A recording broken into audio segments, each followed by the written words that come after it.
ونعوذ بالله من شرور أنفسنا ومن سيئات أعمالنا من يهده الله فلا مضل له ومن يضلله فلا هادي له وأشهد أن لا إله إلا الله وحده لا شريك له وأشهد أن سيدنا ومولانا محمدا أحمد عبده ورسوله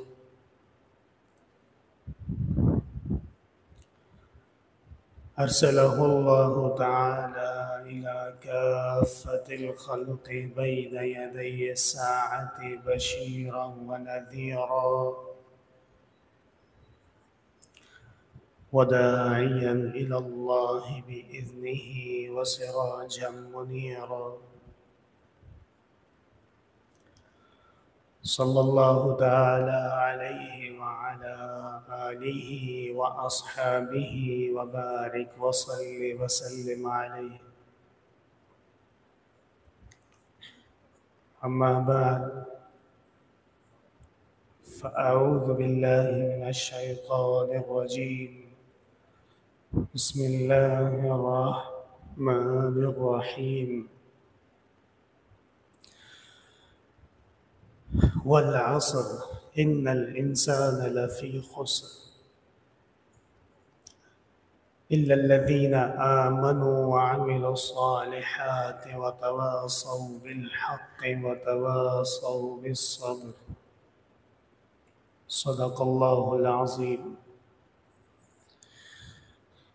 وقال رسول الله صلى الله عليه وسلم: مثل الحياة الدنيا في الآخرة مثل ما يجعل أحدكم أصبعه فلينظر بما يرجع. گرامی قدر بزرگوں اور محترم طلباء، عزیز بھائیوں، قرآن کریم کے اندر کچھ صورتیں ایسی ہیں کہ علماء فرماتے ہیں اگر بالفرض پورا قرآن کریم نہ بھی ہوتا، یہ ایک چھوٹی سی صورت جسے سورۃ العصر کہتے ہیں،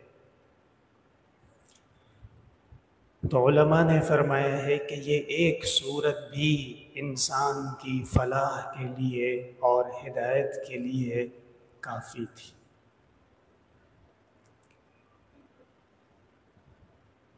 تو سوال یہ پیدا ہوتا ہے کہ اس صورت میں ایسی کیا چیز بیان کی جا رہی ہے کہ جو اتنی مختصر ہے لیکن اتنی جامع اور معنی ہے کہ اس چند کلمات میں، چند الفاظ میں اللہ تعالیٰ نے ہدایت کا راز سمو دیا ہے، ہدایت کا راز پوشیدہ رکھ دیا۔ تو جب آپ صورت پہ غور کریں، سب سے پہلی جو اس کی آیت ہے، فرمایا والعصر، زمانے کی قسم ہے یا وقت عصر کی قسم ہے۔ زمانہ کیا چیز ہے؟ اللہ تعالیٰ نے ہمیں اور آپ کو اس دنیا میں جس عرصے کے لیے بھیجا ہے، جس وقت کے لیے بھیجا ہے، یہ ہمارا زمانہ ہے۔ اور یہ عرصہ کتنا ہے؟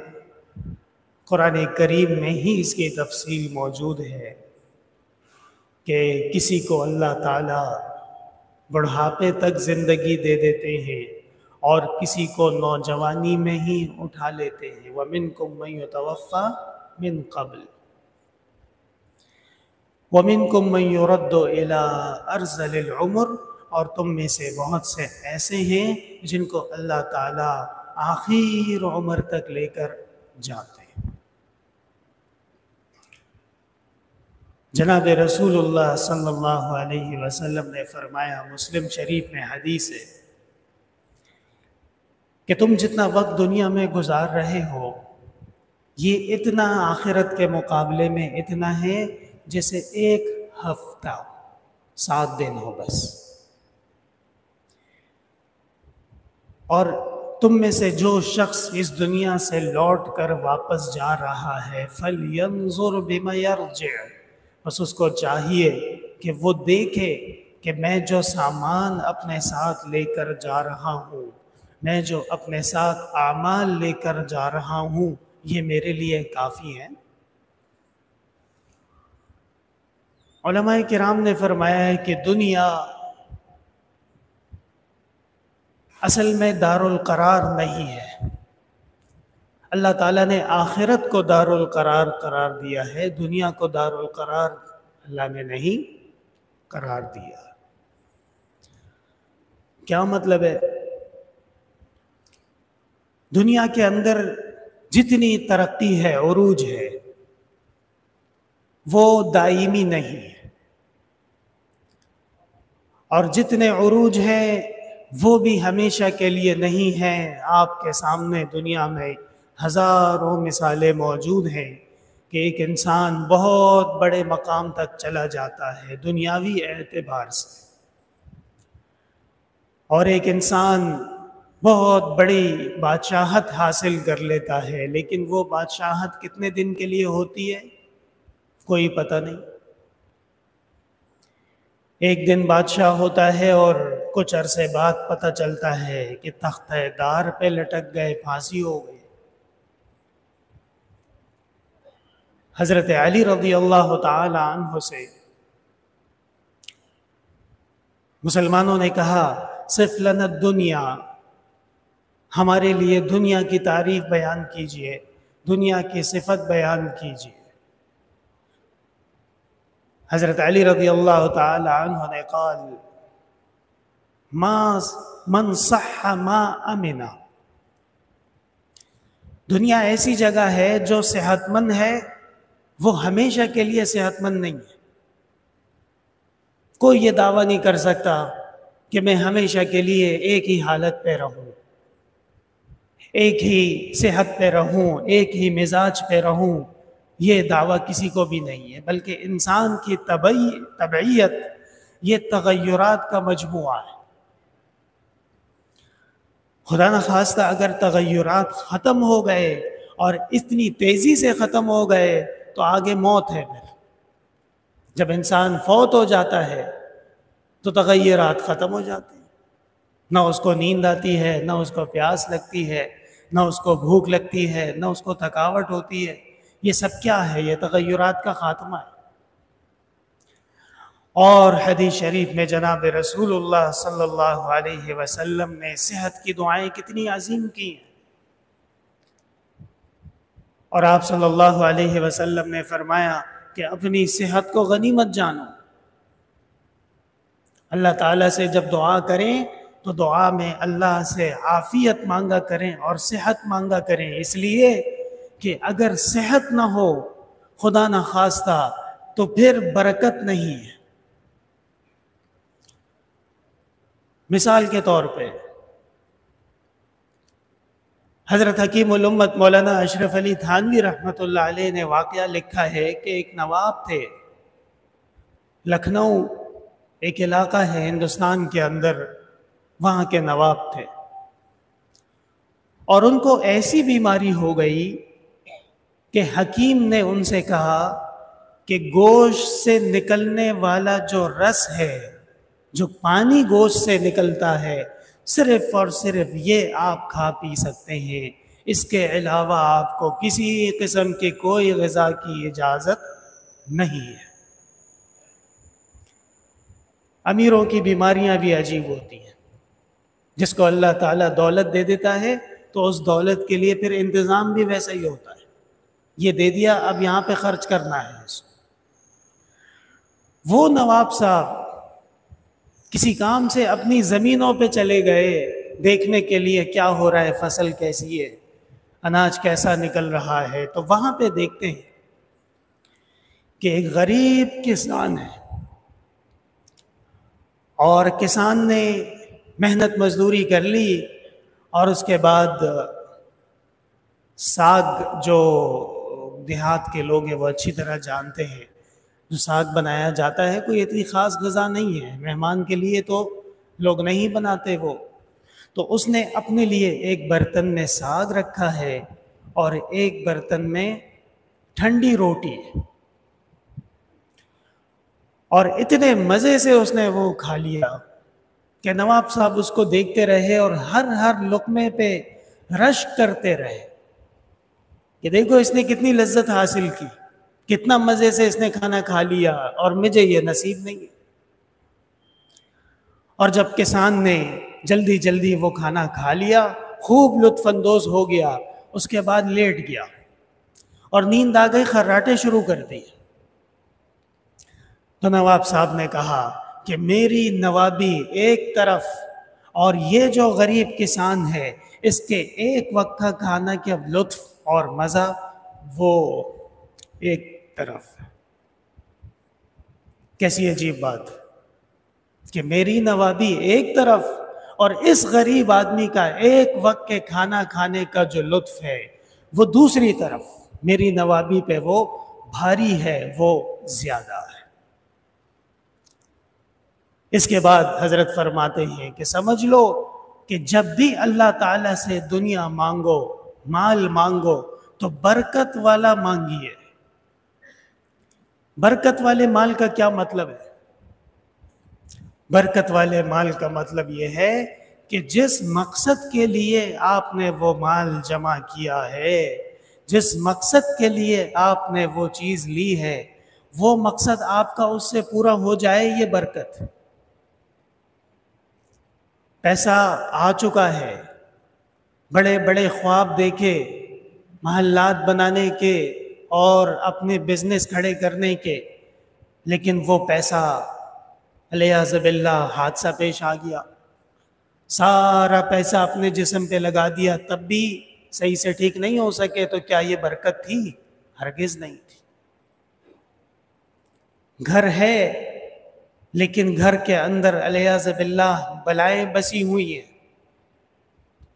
اور قدم قدم پہ آفات ہیں، بیماریاں ہیں، مصیبتیں ہیں، تو گھر جتنا ہی اعلیٰ کیوں نہ ہو لیکن برکت نہیں ہے۔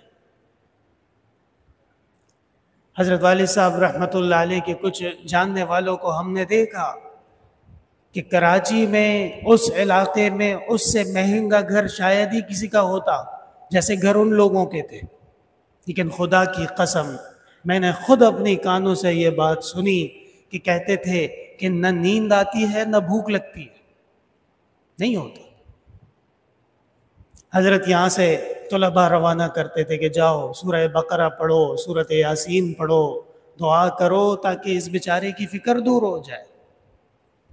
حضرت علی کی بات یاد رکھیے گا، من صح فیہا ما امنا، آج جو صحت سے ہے، آج جو عافیت سے ہے، آج جو مزے سے ہے، یہ نہ سمجھے کہ ہمیشہ کے لیے یہ صحت ہوگی، یہ نہ سمجھے کہ ہمیشہ کے لیے میں ایسے ہی زبردست رہوں گا اور امن سے رہوں گا، نہ، دنیا کا اصول یہ نہیں۔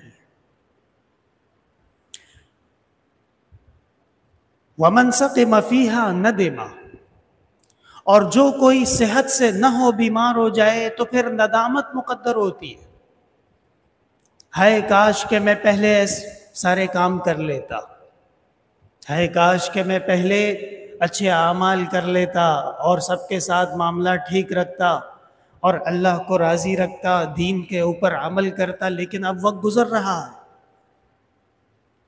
اس لیے یہ جو اللہ تعالیٰ کی طرف سے آپ کو عافیت دی گئی، صحت دی گئی، وقت دیا گیا، فرصت دی گئی، یہ اللہ کی نعمت عظمیٰ ہے، بہت بڑی نعمت۔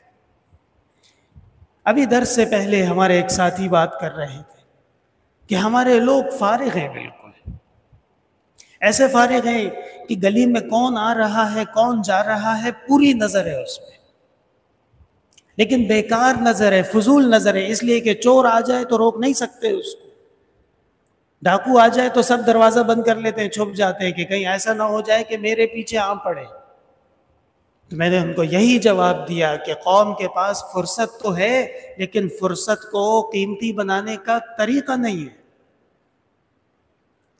اور یہی دنیا کے اندر کامیابی اور ناکامی کا وہ فرق ہے کہ اگر مسلمان اس کو سمجھ لے۔ کیا سمجھنا ہے؟ کہ اللہ تعالیٰ نے جو وقت دیا، جو صحت دی، جو فرصت دی، جو عافیت دی، اس کو کم از کم دنیا کے فائدے میں نہیں تو آخرت کے فائدے میں لگا دیجئے۔ آخرت کے فائدے میں نہیں توفیق ہو رہی تو دنیا کے فائدے میں دین کے دائرے کے اندر رہتے ہوئے لگا دیجئے۔ وَمَن نَدِمَ فِيهَا سَقِمَ، اور جو کوئی اس دنیا کے اندر بیمار ہو جاتا ہے، تکلیف اٹھانی پڑتی ہے، دوائیں کھانی پڑتی ہیں، مشقتیں اٹھانی پڑتی ہیں، ڈاکٹروں کے نخرے برداشت کرنے پڑتے ہیں، یہ سب کیا ہے؟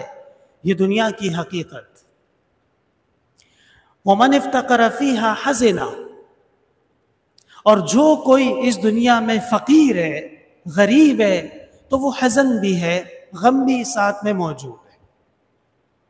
ہر موقع پہ ضرورت پیش آتی ہے مال کی، ضرورت پیش آتی ہے اسباب کی، ضرورت پیش آتی ہے، انسان کا دل کرتا ہے کہ میں بھی راحت کی زندگی گزاروں، اور نہ ہونے کا غم یہ لے ڈوبتا ہے۔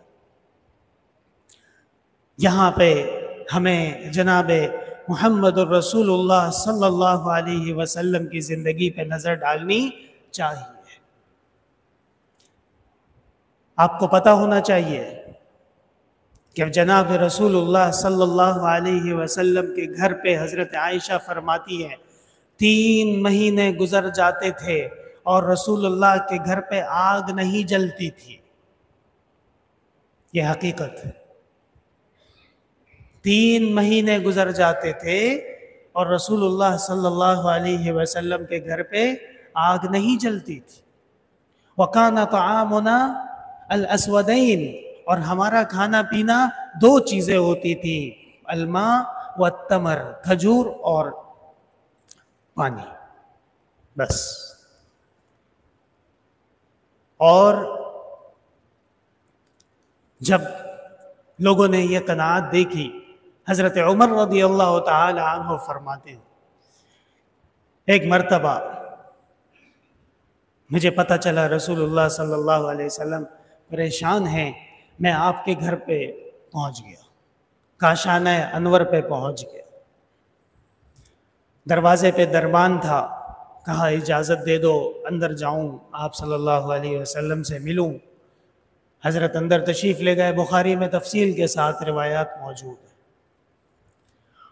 حضرت عمر فرماتے ہیں جب میں کاشانہ نبوت میں داخل ہوا اور میں نے دیکھا، آنکھوں پہ یقین نہیں آتا تھا، کچھ بھی گھر پہ نہیں تھا، ایک چٹائی زمین پہ رکھی تھی اور اس چٹائی پہ جناب رسول اللہ صلی اللہ علیہ وسلم بیٹھے تھے اور آپ کے جسم اطہر پہ وہ چٹائی کی لکیریں چھپ چکی تھی۔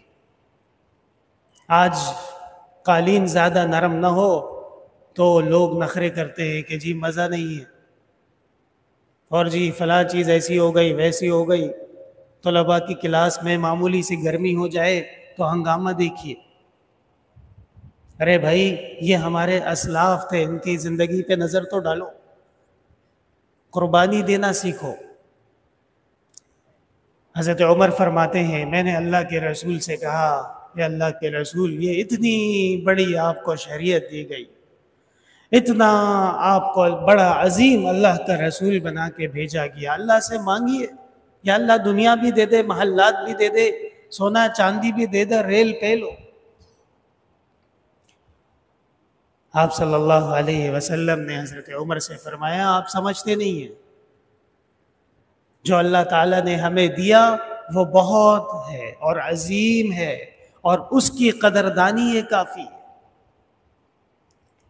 قناعت، کیا؟ قناعت۔ بہت ایک عظیم سنت۔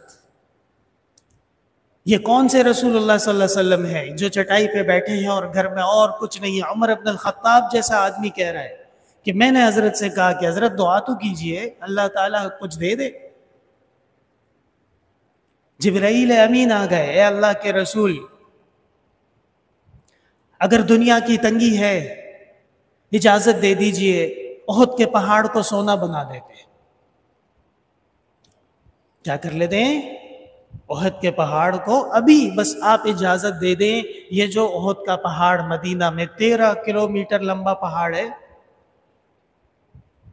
اگر آپ اس کا پورا چکر لگائیں تو 13 کلومیٹر بنتا ہے۔ یہ اجازت دے دیجئے، اللہ کا حکم ہوگا اور یہ سونے کا ہو جائے گا۔ آپ صلی اللہ علیہ وسلم نے فرمایا مجھے نہیں چاہیے، کوئی ضرورت نہیں۔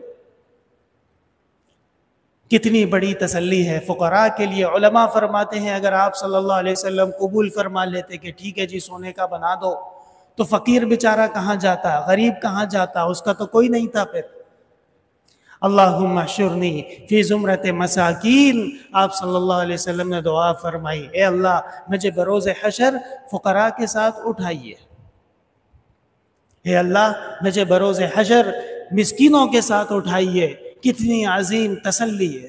یاد رکھیے گا یہ دنیا ایک ہفتے کی طرح ہے، ہفتہ گزر گیا، جو یہاں سے جا رہا ہے، جس کے پاس مال نہیں ہے وہ غریب نہیں ہے، جس کے پاس اعمال نہیں ہے، جس کے پاس لا الہ الا اللہ محمد الرسول اللہ کا فلسفہ نہیں ہے، جس کے پاس جناب محمد الرسول اللہ صلی اللہ علیہ وسلم کی لائی ہوئی شریعت کا نور نہیں ہے، غریب یہ ہے۔ اگر بغیر مال کے لوگ غریب ہوتے تو رسول اللہ صلی اللہ علیہ وسلم ان کا ساتھ نہ دیتے۔ پتہ چل گیا کہ دنیا عارضی ہے، آخرت اصل ہے۔ لو کانت الدنیا تعدل جناح بعوضہ، حدیث میں ہے، غور سے سنیے گا۔ لو کانت الدنیا تعدل جناح بعوضہ لما سقى الكافر منها شربة ماء، اگر اس دنیا کی حقیقت اللہ کے ہاں ایک مچھر کے پر کے برابر بھی ہوتی تو اللہ تعالیٰ کافر کو اس میں سے ایک گھونٹ بھی نہیں دیتے۔ یعنی اس دنیا کی حیثیت اللہ کے حضور، اللہ کی بارگاہ میں ایک مچھر سے بھی کم ہے، اس سے زیادہ نہیں۔ پھر اس کے ساتھ وہ حدیث لگا لو، الدنیا سجن المؤمن وجنت الکافر، رواہ مسلم۔ یہ دنیا مسلمان کا قید خانہ ہے، جیل ہے۔ کیسے جیل ہے؟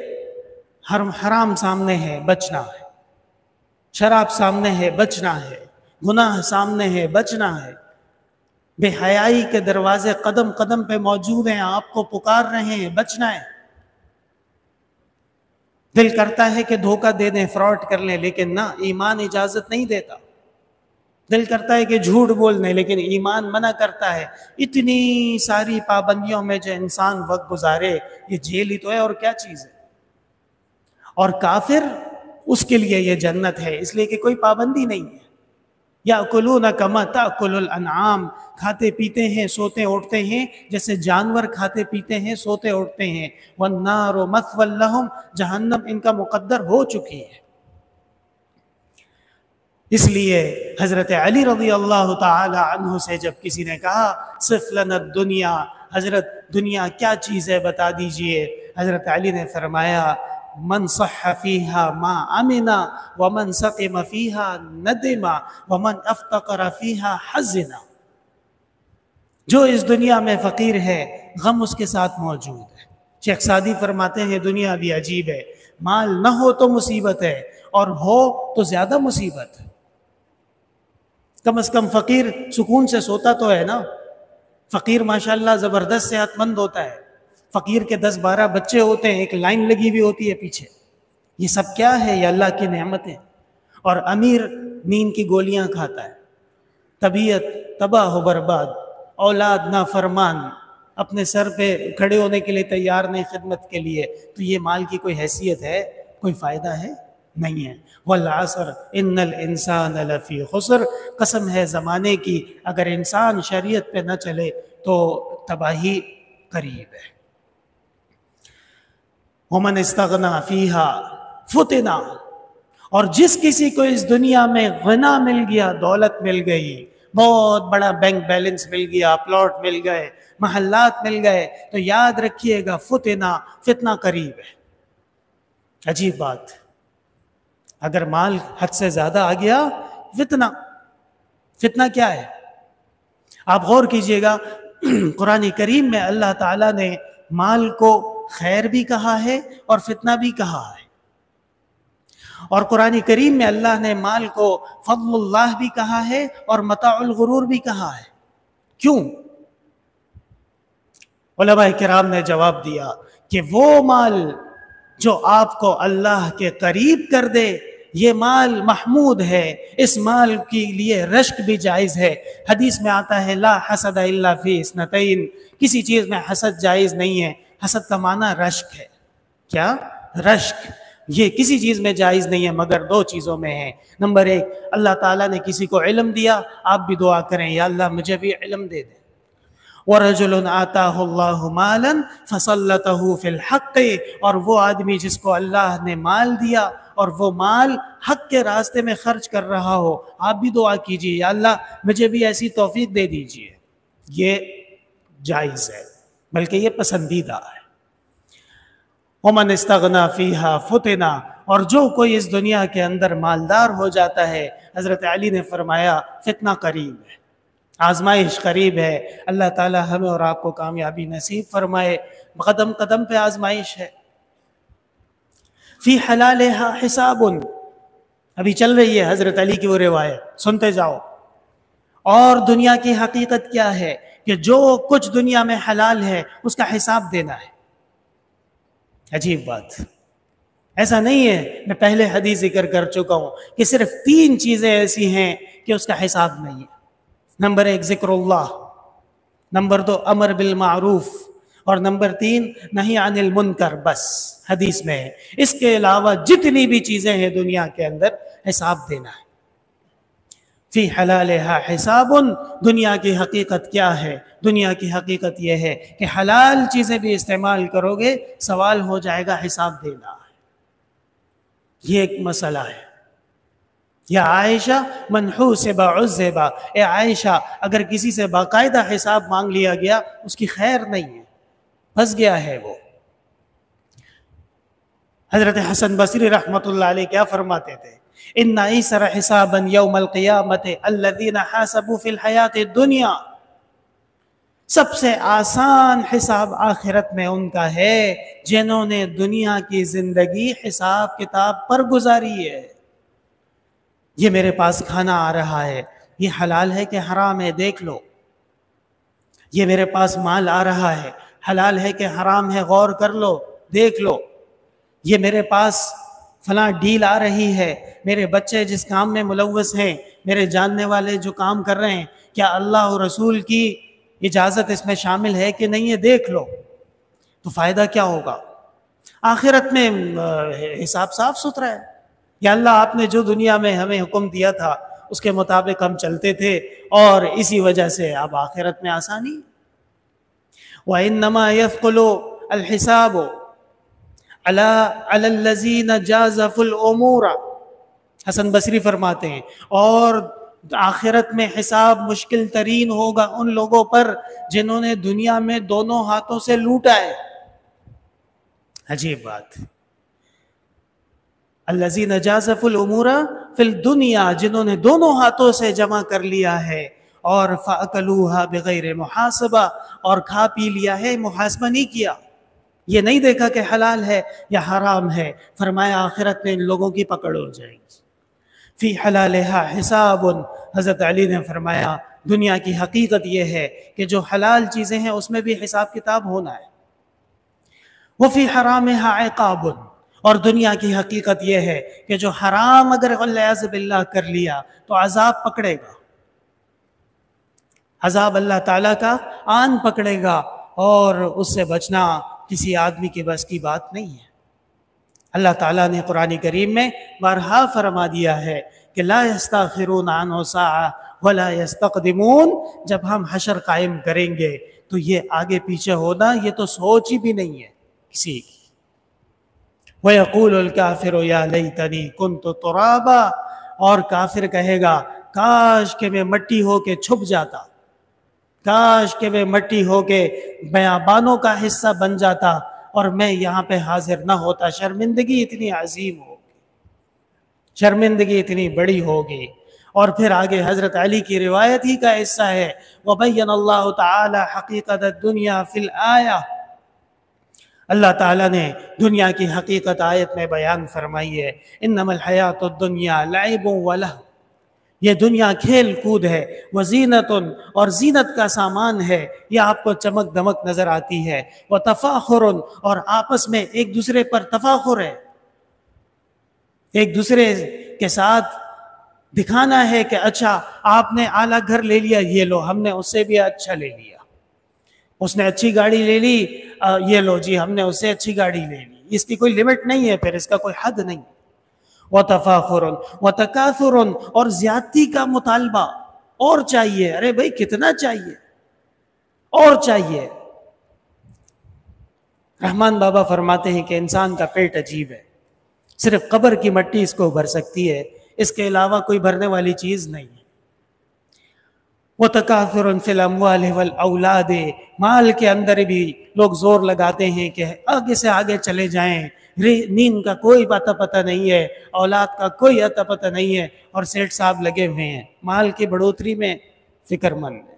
وَالْأَوْلَادِ، اور اولاد کو ایک سے ایک شیطان بنانا، ایک سے ایک بڑا بابو بنانا، اور ایک سے ایک بڑا انگریز کا نوکر بنانا، اس فکر میں سب لگے ہوئے۔ کَمَثَلِ غَيْثٍ أَعْجَبَ الْكُفَّارَ نَبَاتُهُ، سمجھ لو کہ اس کی مثال ایسی ہے کہ بارش آ گئی اور کاشتکار خوش ہو گیا کہ واہ واہ مزہ آ گیا، ثُمَّ يَهِيجُ فَتَرَاهُ مُصْفَرًّا، لیکن وہ بارش نہیں تھی، وہ تو طوفان تھا، وہ تو بگولا تھا، اس نے دنیا کو جلا کر رکھ دیا، فصل کو جلا کر رکھ دیا۔ أعجب الكفار نباته ثم يهيج فتراه مصفرا ثم يكون حطاما وفي الآخرة عذاب شدید، یاد رکھو دنیا چند روزہ ہے، گزر جائے گی، آخرت میں عذاب بھی ہے، ومغفرة من اللہ ورضوان، اور اللہ کی مغفرت بھی ہے، اللہ کی رضا بھی ہے۔ وما الحیات الدنیا الا متاع الغرور، اور نہیں ہے دنیا مگر دھوکے کا اسباب ہیں، بس۔ میں اس سے مزید کیا کہوں آپ سے، قرآن کی آیت ہے اور ایسی فصاحت و بلاغت کے اعلیٰ معراج کے اوپر ہے، اور حضرت علی نے فرمایا کہ لوگوں، تم لوگوں نے ہم سے کہا صف لنا الدنیا، دنیا کی صفت ہم نے بیان کر دی ہے، یہ صفت۔ میرے محترم بھائیوں، دنیا کے اندر وقت گزارنے میں قناعت ایک بہت بڑی اللہ کی طرف سے فضل ہے۔ جب برکت حاصل ہو جائے تو اگلا درجہ وہ قناعت۔ قناعت کا کیا مطلب ہے؟ قناعت کا لوگ جو مطلب بیان کرتے ہیں وہ ایسے کرتے ہیں کہ جی ترقی نہ کرو، آگے بڑھنے کی امید نہ رکھو، آگے بڑھنے کا جذبہ نہ رکھو، یہ مطلب نہیں ہے قناعت کا، یاد رکھیے گا۔ قناعت کا مطلب یہ ہے کہ اللہ تعالیٰ نے جو عطا فرمایا ہے یہ میرے لیے بہت ہے، اور اگر اللہ اپنی عطا مزید عطا فرمائے تو اللہ کی رحمت سے کوئی مستغنی ہے؟ کوئی بھی نہیں۔ حضرت ایوب علیہ السلام حمام میں، غسل خانے میں غسل فرما رہے تھے اور بارش شروع ہو گئی، اور بارش عجیب شروع ہو گئی کہ سونے کی ٹڈیاں برس رہی تھی۔ حضرت ایوب علیہ السلام نے ان کو جمع فرمانا شروع کر دیا کہ سونا ہے، سونے کی بڑی قیمت ہوتی ہے۔ اللہ تعالیٰ نے فرمایا ایوب کیا کر رہے ہو؟ میں نے آپ کو ہر چیز نہیں دی، ہر برکت نہیں دی؟ تو فرمایا ہے اللہ بے شک آپ نے سب کچھ دیا، ولیکن لا غنى عن فضلک، اے اللہ آپ کے فضل سے مستغنی نہیں ہوں میں، جب آپ کا فضل برس رہا ہے تو مجھے بھی چاہیے۔ یہ ہے قناعت کہ یا اللہ آپ نے جو کچھ عطا فرمایا بہترین ہے، برکت والا ہے، یا اللہ اس میں مزید برکت ڈال دیجئے۔ اور جیسے آج کل لوگ اپنے ذہن پہ روک سوار کر لیتے ہیں کہ مرو یا جیو مال کمانا ہے، مرو یا جیو فلاں عہدے پہ پہنچنا ہے، مرو یا جیو فلاں مقام پہ پہنچنا ہے، تو اس سے کیا نتیجہ نکلا؟ انزائٹی، ڈپریشن، نوجوان خودکشیاں کر رہے ہیں، نوجوان اپنے ماں باپ کے نافرمان ہو رہے ہیں، اس لیے کہ تربیت ان کی ایسی کی گئی کہ جب وہ ABCD پڑھنے کا قابل ہوا اس کو کالج میں بٹھا دیا اور ایک ہی سبق اس کو پڑھایا ہے کہ 2 2 4 اور 4 اور 4 8، بس کوئی اخلاقیات نہیں ہے، کوئی انسانیت نہیں ہے، کوئی مروت نہیں ہے۔ یہ ہاں سبق ضرور آپ کو پڑھا دیں گے، لیکن افسوس یہ ہے کہ وہ سبق بھی ناکام ہو چکا ہے۔ اگر وہ کامیاب ہوتا تو آج ہماری قوم اتنی غریب نہ ہوتی۔ میرا تو یہ اس کے اوپر بڑا اشکال ہے کہ ہم یہ جس راستے پہ چل پڑے ہیں اور جو نظام تعلیم ہم نے شروع کیا ہے، کیا یہ کامیاب ہے؟ نہیں۔ اس سے بہتر تو اللہ کا فضل ہے، مدارس دینیہ میں علماء اہل دین کو جو پڑھایا جاتا ہے اس میں مال نہیں ہے، اس میں دنیا کے اسباب نہیں ہیں، لیکن یاد رکھیے گا اس میں انسان کی اخلاقی تربیت کے عظیم خزانے موجود ہیں۔ اور انسان ہر قسم کے ہر جگہ پہ ہوتے ہیں، یہ دعویٰ ہم نہیں کر سکتے کہ ہم سب معصوم ہیں یا ہم آسمان سے اترے ہیں اور ہم سے خطا نہیں ہو سکتی۔ خطا ہر انسان سے ہو سکتی ہے۔ وخیر الخطاء التواب، بہترین آدمی وہ ہے جو احساس کر لے اور توبہ کر لے۔ میرے محترم بھائیوں، والعصر، دنیا کی قسم، زمانے کی قسم، وقت عصر کی قسم، دور کی قسم، صدی کی قسم، ان الانسان لفی خسر، انسان خسارے میں ہے جبکہ اس کے پاس قرآن و سنت موجود نہ ہو۔ الا الذین آمنوا، جب انسان ایمان لے آتا ہے، مقصد زندگی پتہ چل جاتا ہے کہ صاحب اب دنیا میں کیوں آئے؟ عبادت کے لیے، اللہ کی بندگی کے لیے، ذکر کے لیے، نماز کے لیے، اور حضرت آدم علیہ السلام کی خلافت کے لیے، انبیاء کرام کے عہد و پیمان کو پورا کرنے کے لیے، محمد الرسول اللہ صلی اللہ علیہ وسلم کے شفاعت کے حصول کے لیے۔ الا الذین آمنوا وعملوا الصالحات، اور نیک اعمال کیا کریں۔ ہر عمل کے اندر 2 پہلو ہوتے ہیں، نیک بھی ہوتا ہے، بد بھی ہوتا ہے۔ آپ نے غور کیا ہوگا کہ جو کفار ہیں وہ آج کل اخلاقی چیزوں میں یا کاروباری چیزوں میں ہم سے آگے ہیں، ایک حقیقت ہے۔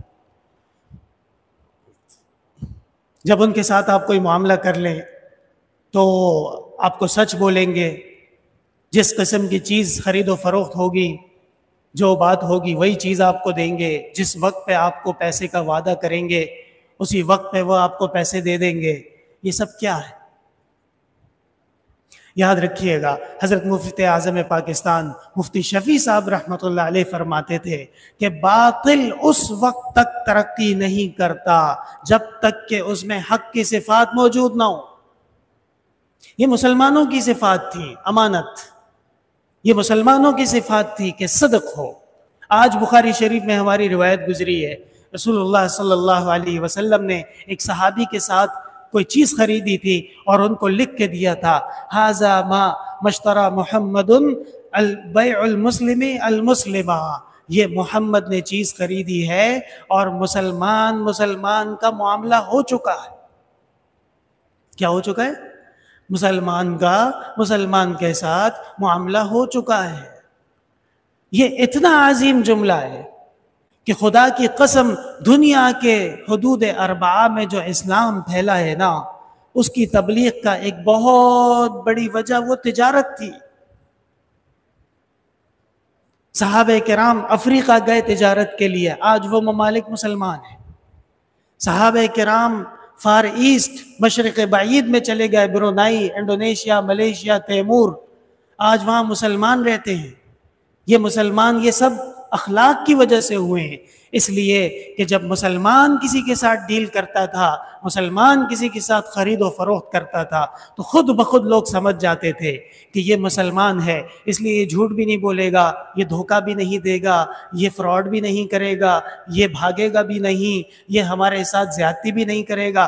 جتنی صفات اس کے اندر موجود ہیں وہ تمام صفات کا خلاصہ یہ ہے کہ مسلمان کے ساتھ معاملہ کر رہا ہے، بات ختم ہو گئی۔ میں نے پہلے بھی بیان کیا کہ بنو عباس کے شپس آتے تھے اور چٹاگونگ پہ آ کے رکتے تھے، شط الغونج، غونج کا کنارہ، آج بنگلہ دیش پورا مسلمان ہے، کیسے ہو گیا ہے؟ سوچئے ذرا۔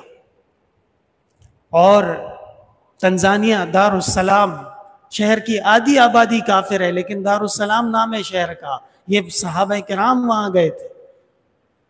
چائنا میں اسلام کیسے پھیلا ہے؟ تجارت کے ذریعے سے۔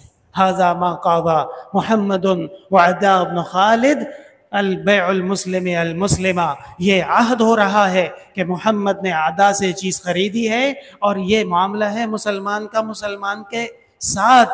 یہ وہ صفات ہیں جو باطل نے اختیار کر لی ہے۔ تو آج آپ دیکھتے ہیں کہ باطل بھی ترقی کر رہا ہے، اور حق جب زوال کا شکار ہونے لگ جائے تو سمجھ جائیے کہ حق کے اندر باطل والی چیزیں شامل ہو گئی ہیں۔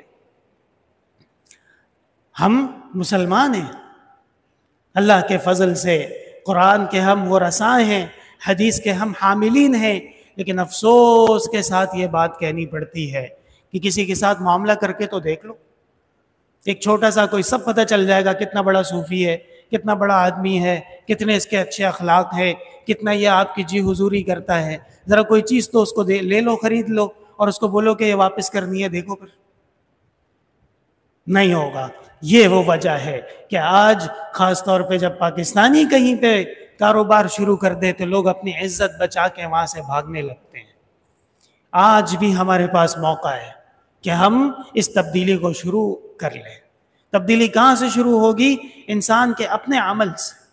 دوسروں کو چھوڑ دیں، انشاءاللہ تعالی جب آپ ایک نیک کام کی طرف قدم بڑھائیں گے تو اللہ تعالیٰ دوسروں کو بھی ایمان کی توفیق، اعمال کی توفیق دے دیں گے۔ لیکن یہ کون سا طریقہ ہے کہ جناب ہم تو اصلاح نہیں کریں گے اور فلاں کر لے فلاں کر لے۔ افتؤمنون ببعض الکتاب وتکفرون ببعض، اور قرآن کریم میں ہے اتأمرون الناس بالبر وتنسون انفسکم۔ یاد رکھیے گا، حدیث شریف میں آتا ہے بروز حشر کچھ ایسے علماء لائے جائیں گے جو سب سے پہلے جہنم میں ڈالے جائیں گے۔ اعاذنا اللہ منہ وایاکم، یہ حدیث ہے نا مسلم میں اور بخاری میں، کہ بروز حشر سب سے پہلے ایسے کچھ مولویوں کو لایا جائے گا اور ان کو جہنم کی آگ میں جھونک دیا جائے گا، اور کہا جائے گا کہ یہ سب فراڈی تھے، سب دھوکے باز تھے۔ اور پھر ایک اور گروہ آئے گا، یا محمد اغیثنی یا محمد اغیثنی، بدعتیوں کی جماعت، نام محمد کا لیں کام کسی اور کا کریں، نام محمد کا لیں اور شرارت صرف اور صرف دین میں تفرقہ ڈالنے کے لیے ہو، نام محمد کا لیں اور ہر جگہ 1.5 انچ کی مسجد بنا کے اپنا گن پھیلانے کی کوشش کریں۔ رسول اللہ صلی اللہ علیہ وسلم فرمائیں گے قد بلغت، تو میں تمہیں بتا چکا تھا، کیا تم نے اپنی طرف سے ڈرامہ بازیاں شروع کر دی تھی؟ اس لیے میرے محترم بھائیوں، ان دنیا کا جو زندگی ہے اس کو ایک اصول اور ایک قاعدے کے مطابق گزارنا یہ مسلمان کے لیے لازم ہے۔ اور طلب الرزق الحلال فریضۃ بعد الفرائض، جیسے اس دنیا کے اندر نماز پڑھنا فرض ہے، جیسے روزہ رکھنا فرض ہے، جیسے زکوٰۃ دینا فرض ہے، جیسے حج کرنا فرض ہے، یاد رکھیے گا رزق حلال کی تگ و دو کرنا بھی فرض ہے۔ یہ جو ہمارے نوٹ پہ لکھا ہوتا ہے یہ حدیث ہے، باقاعدہ یہ حدیث کے اندر یہ مضمون موجود ہے کہ رزق حلال کی کوشش کرنا یہ فریضہ ہے، عبادت ہے۔ اس لیے اللہ تعالیٰ سے مدد بھی مانگتے ہیں، خیر بھی مانگتے ہیں، اور حضرت علی رضی اللہ تعالی عنہ کی یہ زبردست بات یاد رکھنا، میں ایک دفعہ پھر دوہرا دیتا ہوں طلباء کے لیے کہ من صح فیہا ما امنا ومن سقم فیہا ندما ومن افتقر فیہا حزنا ومن استغنا فیہا فتنا فی حلالہا حساب وفی حرامہا عقاب۔ پھر آگے وہ آیت انما الحیات الدنیا لعب ولہو الحمدللہ رب العالمین لا الہ الا اللہ وحدہ لا شریک لہ لہ الملک ولہ الحمد وهو على كل شيء قدیر۔ اللهم حلل مشکلاتنا واقض حاجاتنا وادفع عنا بلیاتنا واشف مرضانا واسمع دعواتنا انك سميع الدعاء۔ اللهم لا تدع لنا ذنبا الا غفرته ولا هما الا فرجته ولا حاجة إلا قضيتها يا أرحم الراحمين ويا أكرم الأكرمين. اللهم إنا نسألك الصحة والأمان وحسن الخلق والرضا بالقدر. اللهم أعنا على ذكرك وشكرك وحسن عبادتك. اللهم ول أمورنا خيارنا ولا تول أمورنا شرارنا، وارزقنا حكومة صالحة عادلة التي ترعى عبادك وبلادك عما يوجب مقتك وغضبك. اللهم إنا نسألك ثواب الشاكرين ونزل المقربين ومرافقة النبيين ويقين الصديقين وإخبات المؤمنين وشفاعة النبيين، لا سيما شفاعة سيد الشافعين يوم الدين. اللهم انصرنا بنصرتك يا خير الناصرين، واحفظنا بحفاظتك يا خير الحافظين. اللهم دمر أعداء الدين، اللهم فارق بينهم وبين كلمتهم يا رب العالمين. اللهم انصر الإسلام والمسلمين، اللهم انصر الإسلام والمسلمين، اللهم انصر الإسلام والمسلمين. اللهم انصر أهل غزة وأهل لبنان وأهل مشارق الأرض ومغاربها. اللهم أنزل عليهم فضلك ورحمتك. اللهم اختمهم امتحانهم، اللهم امتحنهم فتنتهم.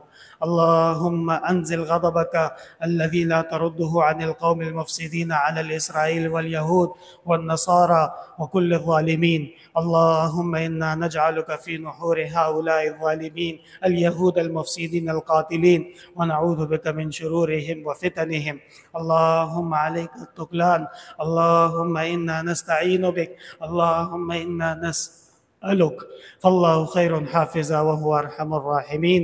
اللهم اشف مرضانا، اللهم اغفر لموتانا، اللهم أنزل علينا العافية والرحمة، فالله خير حافظا وهو أرحم الراحمين. وصلى الله تعالى على خير خلقه محمد وعلى آله وصحبه أجمعين برحمتك.